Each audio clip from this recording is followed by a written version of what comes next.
just remember that right here, I could have been doing something with a lot of curses in it, and I wouldn't have rhymed with online bars to the last word. It'd have been a whole bunch of motherfucking rockers. But I ain't gonna do that for the kids out there, so I changed.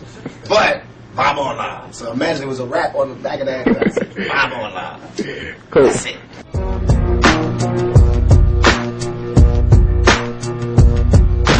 Where do you see yourself in 20 years from now? If God give me breath for 20 more years, I see myself changing the world. Because my thought patterns are so opposite of what's the norm. Really? So I would have to change the world, or I have to be changed by the world.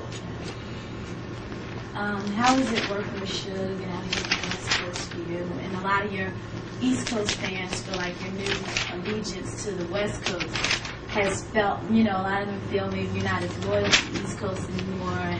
That's so nonsense. Poppycock. Because this is not a new allegiance to the West Coast. I've been on the West Coast all this time. It's just because some people, not all, right, some people on the East Coast be on their dick so hard that they never heard me say that I'm living on the West Coast. Right. It's just that by me keeping it real, I always said where I came from. I always gave New York their props. On Me Against the World, I took a whole song to give it up. So now on the next album, when I want to give it up from my home, where I'm at, everybody got a problem? Why didn't I have no problem with Biggie saying Brooklyn in the house every fucking show he do? Why didn't I have a problem with Bronx and Boom? They just did a Sprite commercial off The Bridge and KRS. Why is it not hip-hop when I do it? Well, I mean, goddamn. Why is it suddenly a nigga tripping when I do it? Why everybody else could have a war, have beef within the music, talk about differences, and it's okay, it's music, it's hip-hop, it's groundbreaking. When I do it, it's war.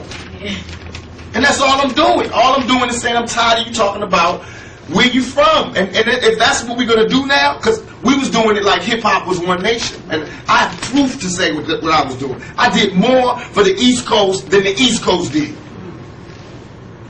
I put more guns in East Coast niggas' hands than East Coast niggas did when they came out here. I put them niggas on the more weed gates and weed spots and safe havens and safe spots than the East Coast did. I put more rappers on than they did. I gave Biggie his first shows. I was the one that I was that bridge that niggas used to walk on to get over here. I explained it. I'm the one that told you. I'm why all these niggas run around with a gangbang on their payroll now.